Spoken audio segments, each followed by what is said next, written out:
That is the perfect time to go live when I'm picking out something for my eye, right? Good morning, everybody, and welcome to Practical Christian Lessons. This is an open mic call in. We'll see if anyone shows up to call in. We're defending the Trinity and answering some Unitarian things. While we take our first few minutes here to sort of preamble while people make their way in, anyone who shows up in the chat, please let me know if audio's fine. Send a comment, just like test, make sure everything's working. Want to make sure I can see everything everyone's saying and that the audio is coming through.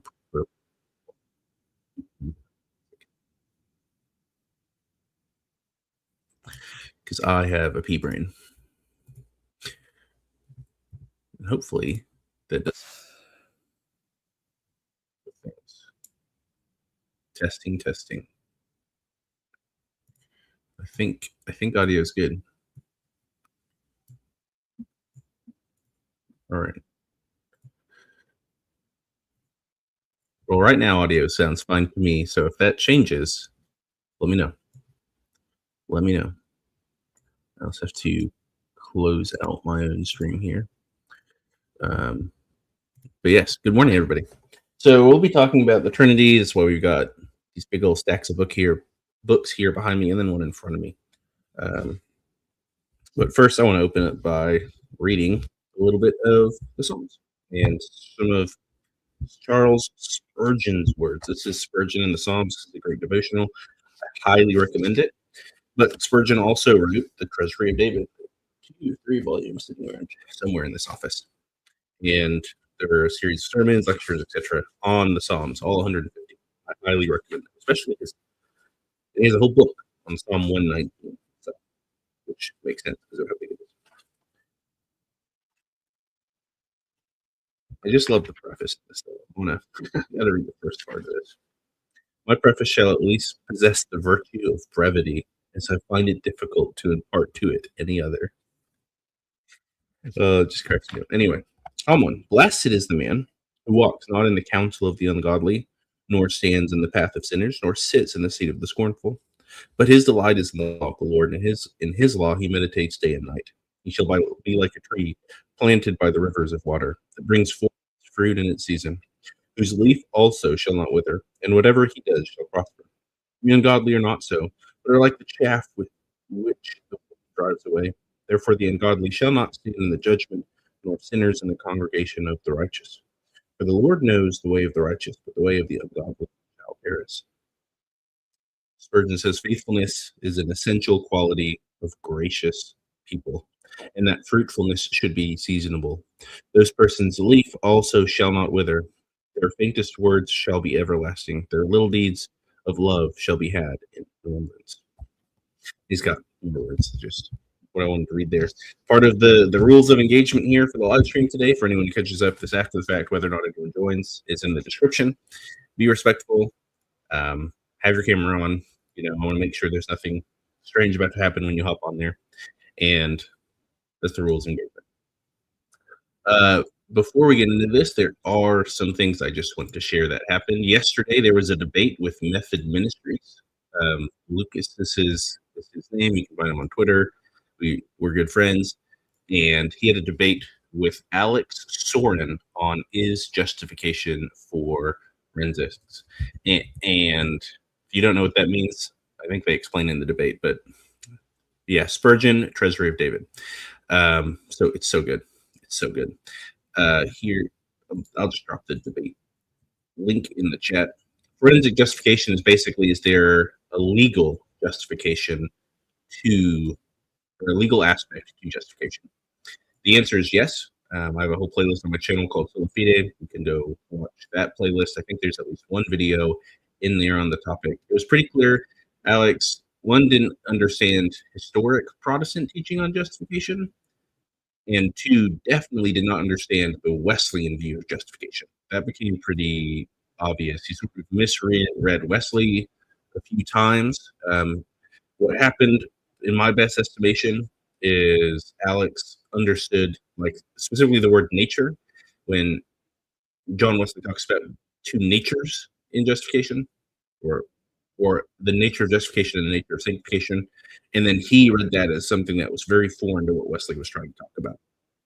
And then ended up actually interpreting Wesley as saying nothing changes in justification, nothing happens as far as change. I'm like, that's definitely not a Wesleyan teaching, because he also learned we teach imparted and imputed, or infused and imputed, as people use the terminology today in terms of justification. Not like Roman Catholics teach, but we can teach it. And he was surprised by that point. So there's just some things that's just like he misunderstood a few things that was pretty obvious. So if Alex Soren watches this or anyone else, I always encourage you, one, read the primary sources, but two, also read secondary scholarship to make sure you understood that source correctly if you need to, or if there's any question, or if like you're reading sources you're not familiar with. John Wesley spoke in Victorian English from his time. Victorian, maybe not the right word, but British English from his time. It is not the same as our English today. And he isn't always using terms like nature and stuff in the way we use them, or in the way church fathers were using them explicitly. You will learn that from the context. So that's just a note there. So go check out that debate if that sounds interesting to you. That was very much worth it. And then some news on global Methodism. The proposed articles, the 15 proposed articles that were sent out and caused a big stir. They have re-released the next proposal that's going to be voted on at the conference, and there has been some great improvement in there. I don't know if they're going to pass still, but it enlivened the hearts of me and some of my friends, because it's like, whether or not these articles pass or we agree with everything in them, the people behind these articles were willing to listen to feedback. They made quite a few very significant changes to the article in response to feedback that was given out. So that's just an encouraging sign. That's something that gives a lot of hope for the future of the Global Methodist, is that they're willing to listen. Let me move a little closer to this mic, just in case. But now, on to the topic of what we're here for as I turn this music down. We're talking about the Trinity. So to anyone who doesn't know what the Trinity is, this is the classic historic teaching of the Christian faith. And I do stand firmly, if you deny the Trinity, happy Saturday, Quattro. If you deny the Trinity, you are not a Christian. So when Casey Chalk or Joe Heschmeyer or anyone else is like, hey, those Unitarians disprove Protestantism because Unitarians, that's just the biggest straw man in the world, and they're not Christian. To be X, you have to fit within the parameters of X. Well, to be Christian is most fully encapsulated in things like the Nicene and the Constantinopolitan Creed that define the Christian teachings we've held to for a very long time. So if you don't hold to those, you're not a Christian. It's the same reason I am not a Buddhist, because I don't believe in the things Buddhists believe in. It's just a simple category. I know not every Unitarian agrees with that. Oh well, that's how the cookie crumbles. But I figure I might as well, while we're here, also recommend quite a few works while we're at it. One, hold on, let me double check and make sure he's actually got Targum Nea Fide in here. So this is by Tav Rose, comparing the word of the Lord in the Targum, Jesus in the Targums, talking about Jesus as the Memra in the Targums. I've talked about this on my channel quite a few times. So if you're familiar with, say, the Gospel of John, you've probably heard quite a few times about the Logos. Well, for a fair amount of time, people thought John was getting that idea from Greek philosophy. And that is a Greek word, no doubt. There's certainly some overlap there. But when you actually look at the theology that John uses for the Logos, it does not really match Greek philosophy of what the Logos was, like in 99% of ways. But if you look at the Targums, suddenly there's a lot of overlap. There's a lot of things that match. And I mean, Tav Rose is the only one who's pointing this out, Anthony Rogers. I have an article stored somewhere to read. Let me see if I can find it. Yeah, the Jewish Targums and John's Logos is a book that exists by John Ronning. It's not an article, a book. So other lengthier titles of it will be the Jewish Targums and John's Logos Theology. That's a book I'm trying to get a hold of. That is here. He doesn't actually have Targum Nea Fide in here, which is one of the Targums I wanted to talk about. But one of the interesting things here, I'll go and show this as I lose the bookmark in there, that happens in in this book. This is the whole book right here. Is you'll see NMV. That's his. He calls it a translation. It's really more an interpretation of a passage. So that's his interpretation of a passage.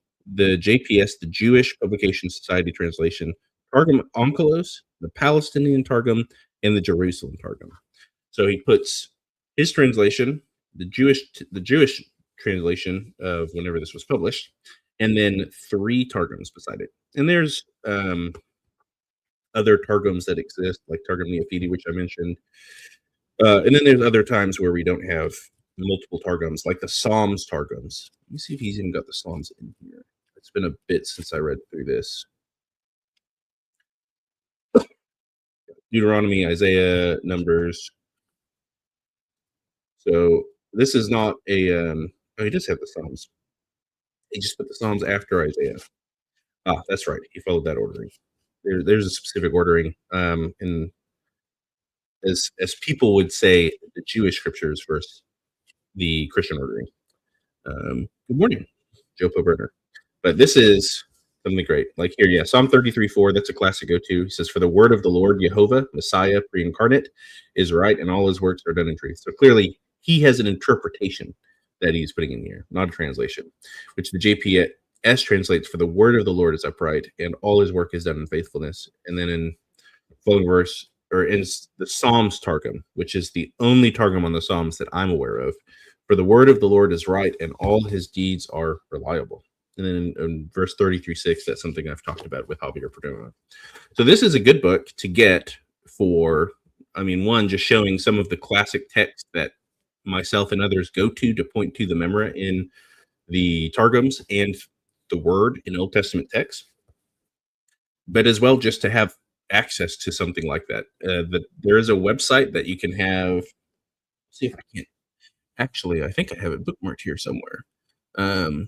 There's a website that exists that lets you go through the Targums. Yeah, here it is. It's I'm going to put this in the chat, but it's jucre.org, and it will do exactly what I'm talking about here. It just won't have his translation. So you can go through a bunch of different translations of the Targums. And the Targums, for anyone who doesn't know what that are, I probably should explain this as well. They're more sort of like an expanded translation of Scripture.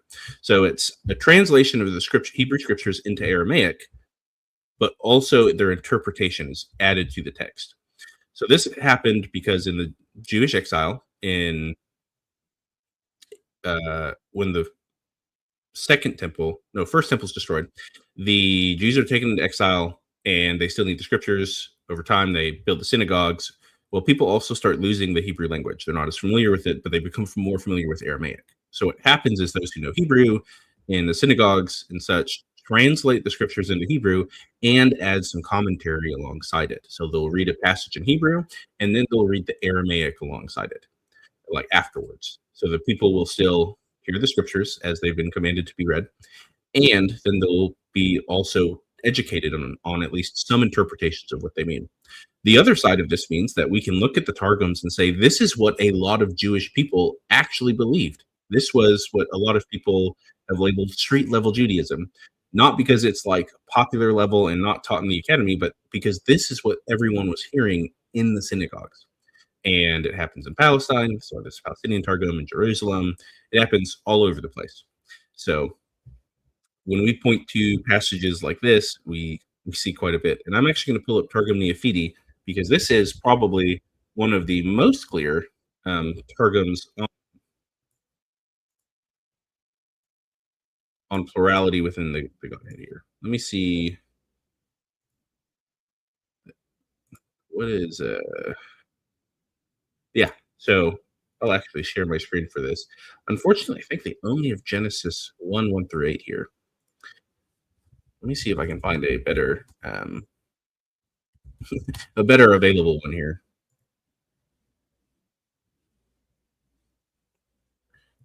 Neophiti First Genesis. I know I found it online. That's in Hebrew or in Aramaic, so I'm not going to try and get it online. Now, if you do want an English translation, you can find the Aramaic Bible. There's like 20 volumes, and I really want to get them all, but I don't have all of them here. This all is unfortunately not helpful. I'm trying to avoid going to script because if I have to go through script, we're gonna have ads on every page, and nobody wants that here. All right, I am not going to be able to find it without going through that. We're not going to deal with that today, so I'm just going to have to order my own physical copy at some point. Or see if it's available. It is available on Logos as well, so I'm going to Persia Digital. But I do have an old post on Targum Neophiti. So what happens in Targum Neophiti is it talks about the Lord making, as well as the Memra and the Shekinah involved in creation. So this isn't just me, myself, and I. It's or just Yahweh. You know, some people have objected to the reading of Genesis 1:26 when it says "Let us make" as a reference to the Trinity, by saying, "Oh, that's just the majestic plural. That's just God talking in that way." That's actually not what's happening in that passage at all. And we can kind of know that because the majestic plural didn't exist until much later in history. It was not present in the Hebrew text. Um, Here we go. So, can I just open this post? Then? Should be able to. I realized I was going to share that post from them about this.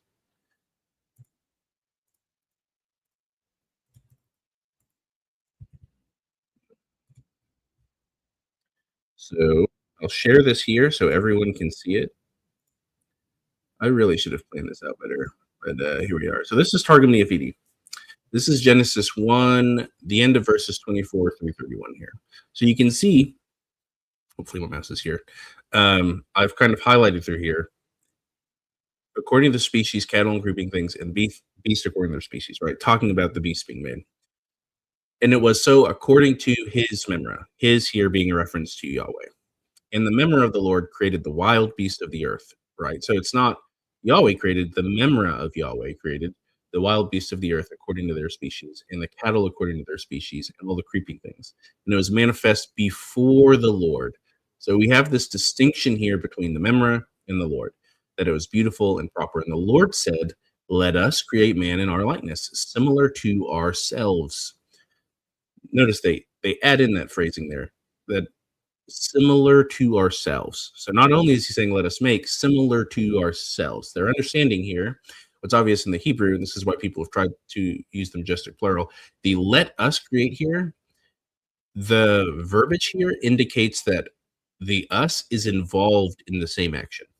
That's how the Targum here interprets it. And let them rule over the fishes of the sea and the birds in the heavens. And the memra of the Lord created the man in his own likeness. So notice that the memra made the man in the memra's likeness, in a likeness of form before the Lord he created him. So the memra makes him before the Lord. A distinction between the memra and the Lord, and man being made in the likeness of the memra. Male and his partner he created them. And the glory of God blessed them, and the memra of the Lord said to them, "Be strong." Then the glory of the Lord, the Shekinah of the Lord, said, "Behold," right? So the Shekinah speaks here. "I have given you all the herbs that produce the seeds that are on the face of the earth, and every tree that has fruit in its seed-bearing tree. I have given them to you for food." Skip down. "I have given every herb as food," and it was so according to his memra. So we have this clear distinction between the glory of the Lord, the memra of the Lord, and the Lord himself. The thing is, when you go through, where did I put my Bible?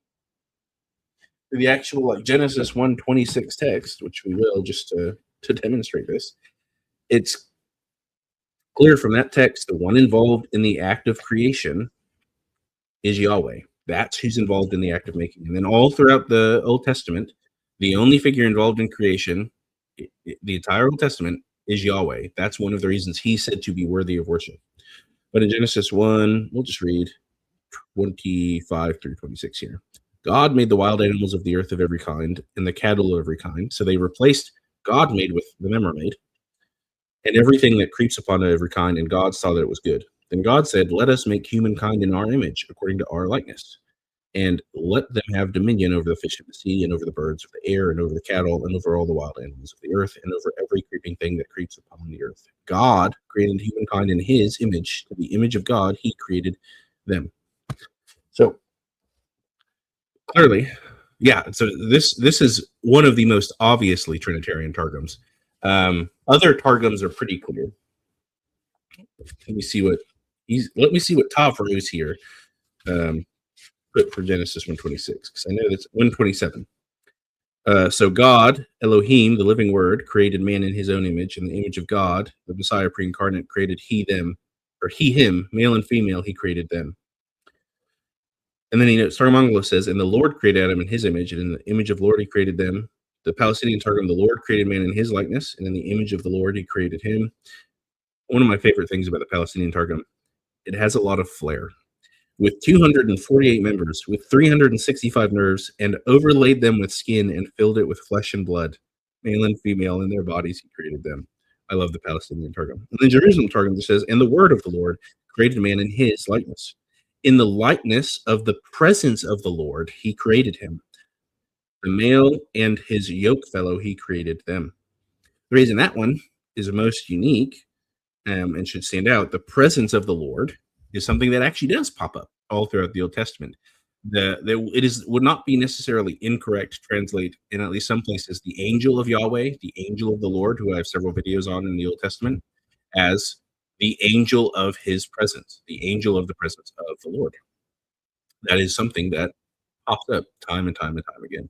I'm actually going to keep this up, because if someone shows up to debate, I'm going to be like, this is exactly the topic we're debating here.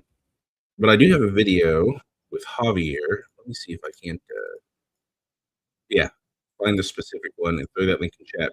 But I do talk about this specific, only Yahweh is the creator in the Old Testament. So to say anything else is involved in creation, even if you're not following it to its conclusions, has some very disastrous consequences. One of the things that sets God apart as worthy of worship is he was the sole creator. So like an issue with, say, Michael Heiser's or others for you, as much as I love the work of Michael Heiser, and he's done a lot of work in this area on the Trinity in the Old Testament. He's got tons of lectures up online. He's written about it in various places. Go look into his work. He's actually done great work on this. He takes Genesis 1 to be a reference to the divine council. One of the few critiques I'd have of Michael Heiser is that he had a habit of reading the divine council into a lot of places it just isn't.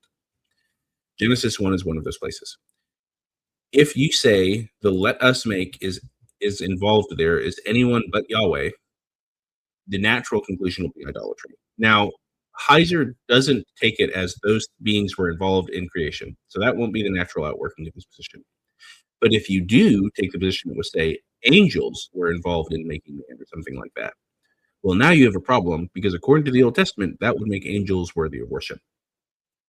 And this has caused some issues. One book in a long string of books, it really started quite a few of these works that followed suit in discussing this. It discusses many other passages, is Alan Segal's The Two Powers in Heaven. This book launched a series of books that came after it, many rightfully noting that Alan Segal was correct to note that there was the two powers controversy in early Judaism and Christianity, and it wasn't just Gnostics, but he did not go far enough in his research, and a lot of people pointed that out. He didn't work out some of the things that followed. Daniel Boyarin's picked up that work. Peter Schaefer, I believe, quite a few have come along after him and said, we actually need to finish working this out and follow it to its conclusions. So Daniel Boyarin, a Talmudic Jewish scholar, not a Christian, has several books. Borderlines, he has an article called, I think it's called The Crucifixion of the Memra, or The Gospel of the Memra, or something like that, where he talks about the Trinity is clearly an ancient Jewish form of monotheism. That's his phrasing. That's a big issue for like a lot of Unitarians who want to say that, oh, hey, the Trinity is actually polytheism. I've met two groups of Unitarians, the ones who will collapse it into polytheism, or the ones who will collapse it into modalism. The polytheism one, as an objection to the Trinity, is because the Jews in Scripture and in history are monotheistic. So therefore, they can't be Trinitarians because that's polytheism. And though they may pay lip service to saying we're arguing for monotheism, they're like, but it's not really monotheism. Therefore, it can't have been the Jews. Well, I have Jewish scholars saying otherwise. And as Alan Segal points out in this book, there are ancient Jews who believe this. Others have documented well into the medieval age Jews who held to this plurality within the Godhead teaching. It took a very long time for it to get excised from Jewish teachings. This book's not one of those books.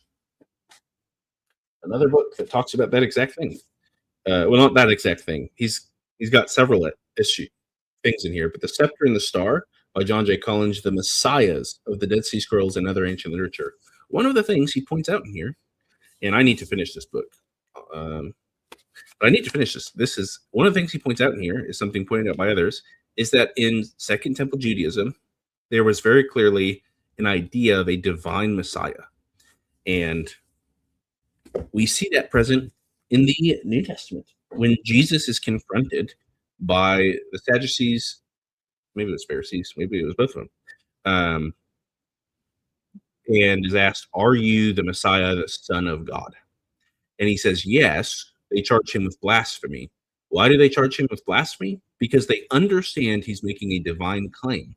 Because this was a thought, a Jewish thought at this time, and they disagreed and said, "That's blasphemy. You cannot be the divine Son of God."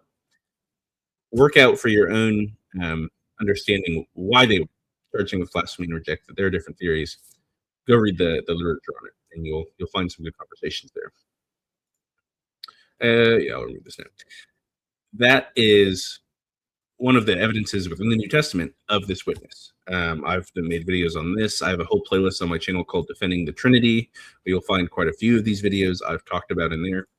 These are all very good, but definitely get these works. Related works I would recommend if you want a super academic work. This is not an easy read. I'm just going to be honest. This is The Arrival King by Carissa Quinn. This is a great book. This is a wonderful dig through Psalms 15 through 24, and it talks about how Psalms 15 through 24 speak of a coming divine Messiah. I have a video on my channel of that if you want a simpler version. It's called The Messianic King of the Psalter. This is going to be far more thorough, but it is far more academic and rigorous. Just to give some examples of what's inside this book. I love this book. This is a great book. This is not an easy book to get through. This is going to be, as you can see, the appendix is in here. This is going to challenge you. Now, that's a good thing. Being challenged when reading is a very good thing. Go and read it. See if you can understand it. Grapple with it. Come back and reread it. See if you get more understanding. But those books would be good. Anything by Daniel Brand would be good. Anthony Rogers has done a lot of work on this. Those are all good. That's just one piece of evidence to point to. This is also something else I want to point out. Something, and this is an objection that I have encountered myself. I can't remember. Kip Davis. Kip Davis and others sort of look at the early Jewish literature and they say, actually, you're correct in seeing plurality in the Godhead in these ancient Jewish texts. But it's not because these Jews were Unitarians, because these Jews were polytheists. That's their argumentation. Now, if you wanted to say they are inconsistent and they are actually polytheists, that's one thing. That's not true. That's not true.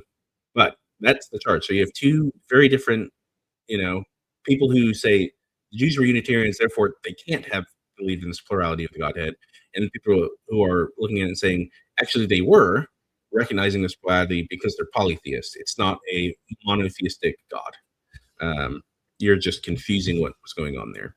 And I'm not going to deny that there were polytheistic Jews. Read the book of Isaiah and Jeremiah. That's a problem. But that's clearly not the teaching of the Bible and not the understanding of all the ancient Jews. There were monotheistic ancient Jews who understood a plurality in the Godhead. That's pretty demonstrable. Just pointing it out to say that, hey, it's not just Christians pointing this out. There's Jewish scholars, atheists, etc., pointing this out. But another thing that will often get charged, so that was just a sort of address to the idea that, ancient Jews didn't believe this. Another thing that gets charged is Christians invented it, and it developed over time, and it wasn't present in the early church. It didn't come until figures like Athanasius, the timetables moved. Some people used to say it was invented after the apostles' death. It was invented by Justin Martyr, etc. That timetable's slowly been pushed back as time has gone on to okay, it wasn't invented by Justin Martyr because he didn't teach Trinity. It wasn't invented by Tertullian, who uses the word Trinity, because it was invented later at the Council of Nicaea, which I've got a video with Peter Williams addressing. It was invented by Athanasius, etc. Well, this is not true. Again, Jewish scholar, The Two Powers in Heaven, he would have called this book The Two Powers Heresy if he could have. The publishers preferred The Two Powers in Heaven.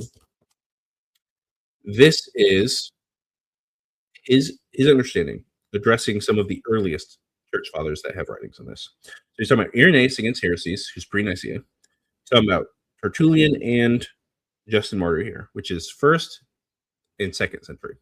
Not first, second century. Second and third century writers. All before Nicaea.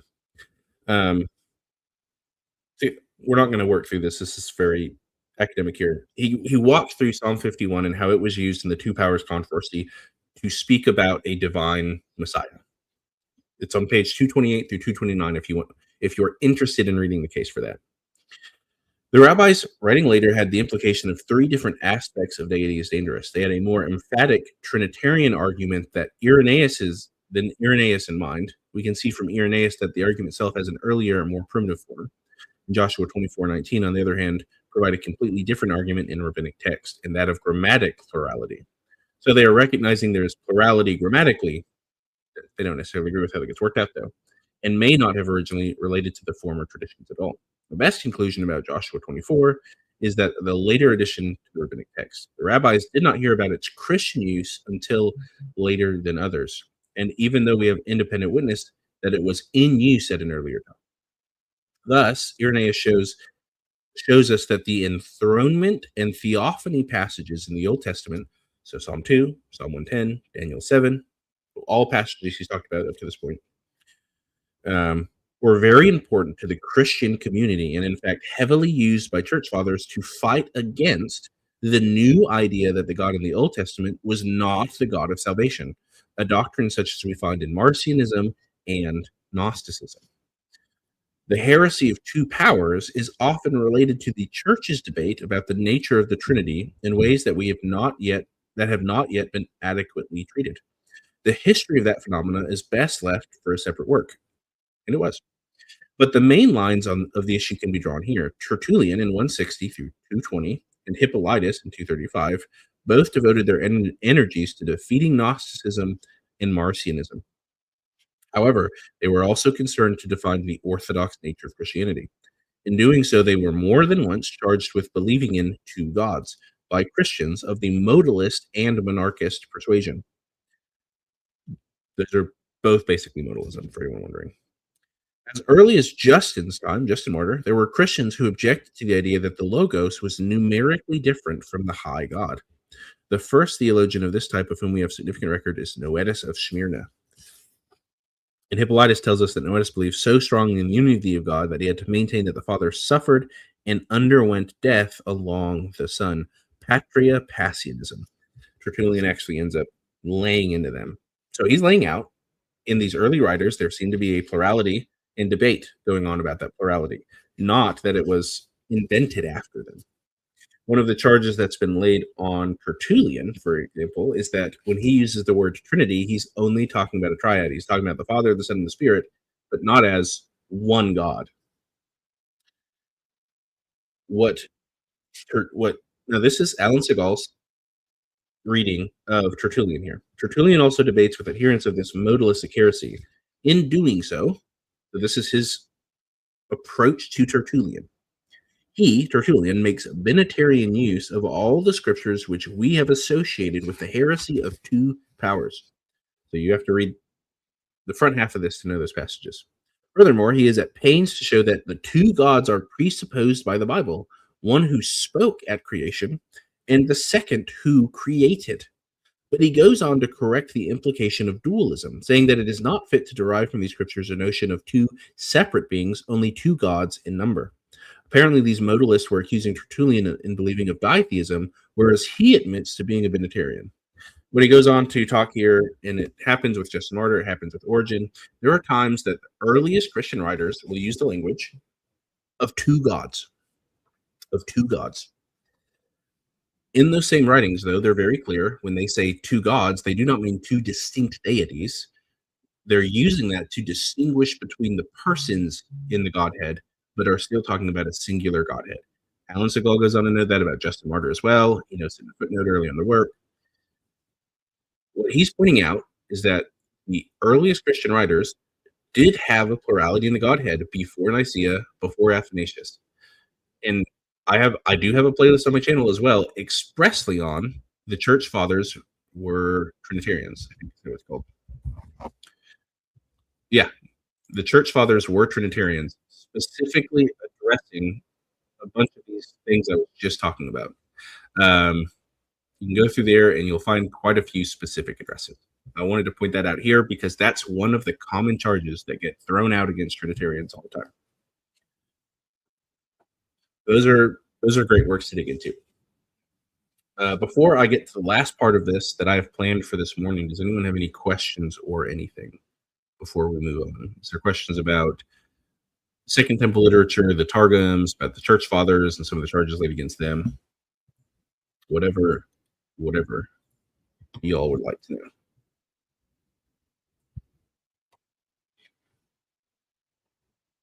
I'll take that as a no. So the last thing I kind of want to focus on, I brought it up with that, the scepter and the star, is actually, I'm also going to read from this real quick. Before I get to this,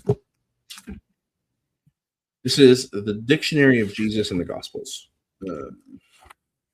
The record, you can see this is a thick dictionary. This is basically a theological encyclopedia. There are all sorts of these. There's some on the Old Testament. There's many on the New Testament. As you can see, whoever owned this before me went through the Son of God section and highlighted quite a few things. That will be very helpful for me when I get to my Daniel study. I'll actually show that when we're done with this. What I want to show here is the Shekinah. Ooh, there's a servant of Yahweh. Ooh, section E. So these are really great resources to have for a variety of reasons. So if you want to know, like, what's the general thought about something on a given theological topic, that's what these dictionaries are for, these encyclopedias. And then they will give you a bunch of sources to go and dig in through more. So, like, here's the Sermon of the Mount. This entire section, this last section right here, this entire column is basically a bibliography. Here is a bunch of works to go read in order to go and dig into this deeper yourself. So this is great to get a general thought and then go dig into it more yourself. Where's the Shekinah? Maybe this is not the dictionary I thought it was. I guess this is not the dictionary I thought it was. Oops. Let me see if it's got an entrance on the Targums on the memory here real quick before I put this down. I may have grabbed this dictionary for a different purpose. I have too many books is what I'm putting out here. I can't always juggle which books I own in my head and which ones I don't. It does not. This dictionary does not have what I thought it did. But this has still been very helpful. Dictionary of Jesus and the Gospels. The last thing we're going to talk about here is there's several essays in this book, The Moody Messianic Book of Prophecy. I brought this up several times on my channel, is studies and expositions of the Messiah in the Old Testament. What this book does, and has several essays on, is showing the divine Messiah in the Old Testament and just the Messianic thoughts in general. There are a ton of essays in here, quite a few on the Psalms, the resurrected Messiah. The Lord is the Messiah's shepherd, the body prepared for death.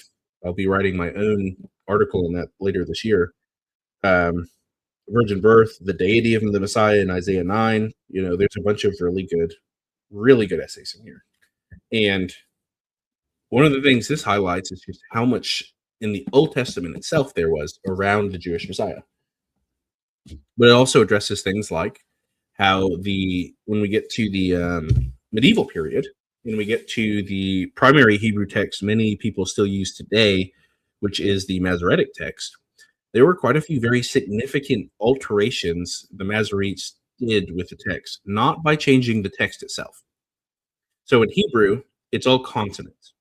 There are no vowels. And so their characters, one, are already different than English characters, but they're all consonants. That's why the base Hebrew text, to put it very crudely, is called the consonantal text. And that's what you'll find in the Dead Sea Scrolls. That's what you'll find in the ancient Jewish manuscripts we have.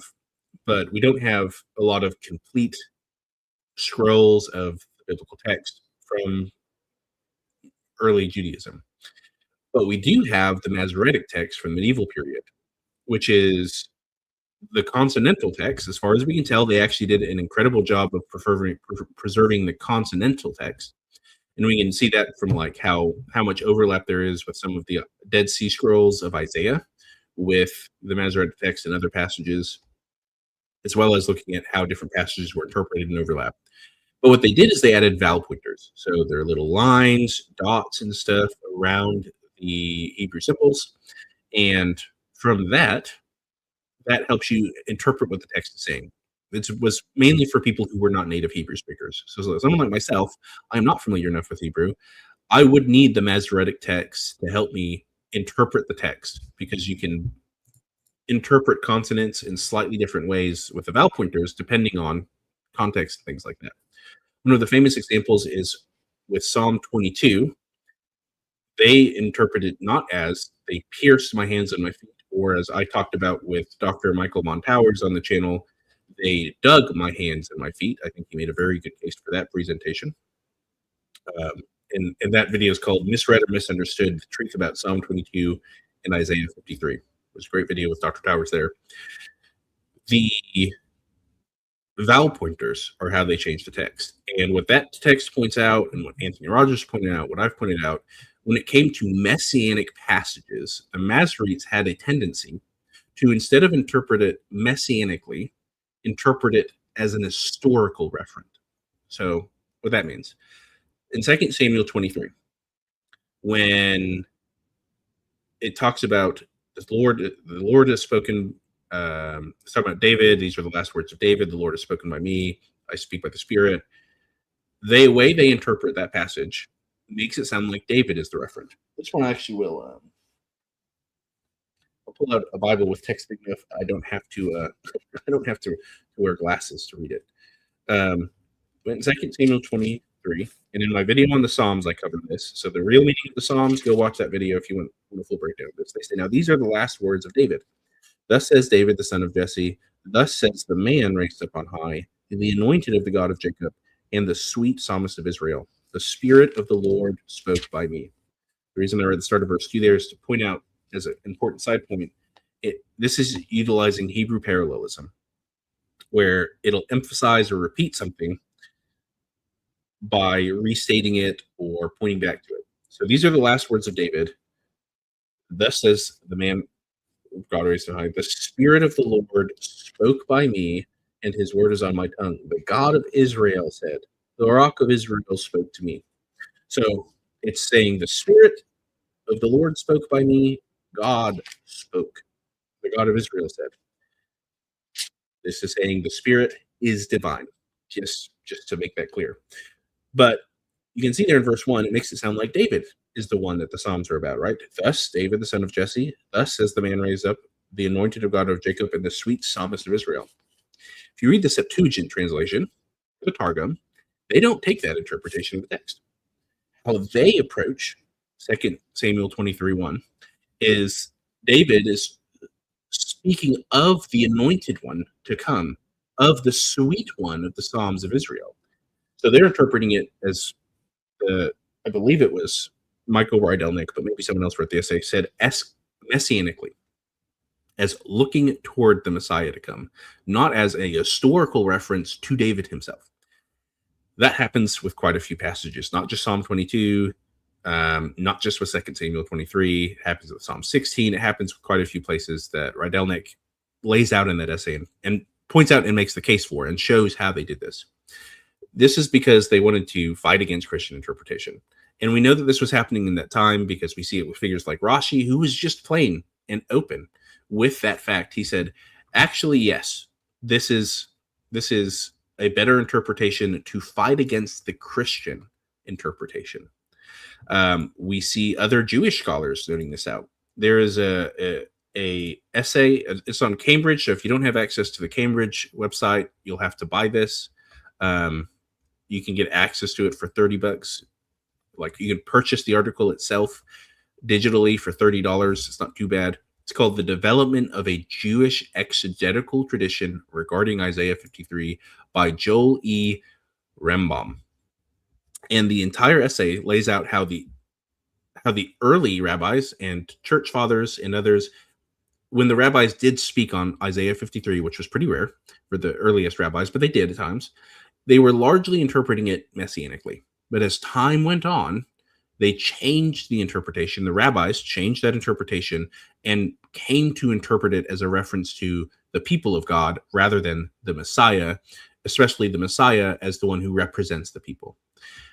This, which makes more sense with Isaiah 53. Watch my video with Dr. Towers on that.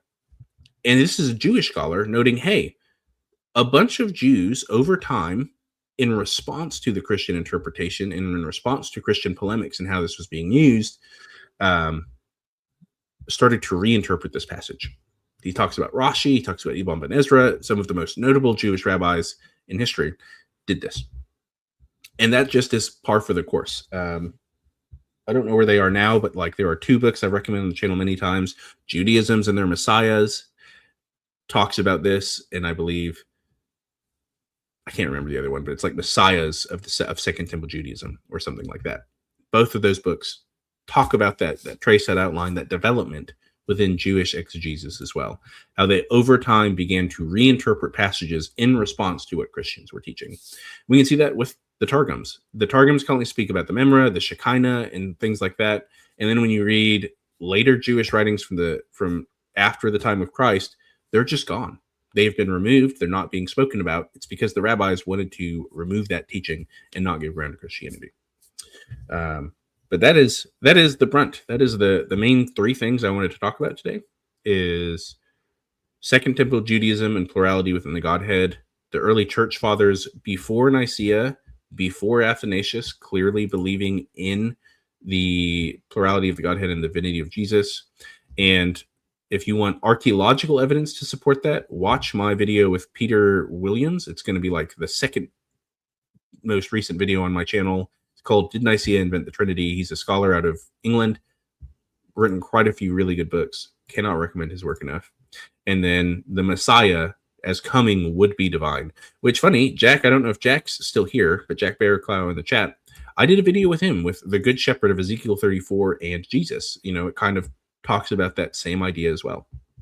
And I made quite a few videos on that same topic. Go check out that Defending the Trinity playlist and things like that. Hey, there this guy is. You're right.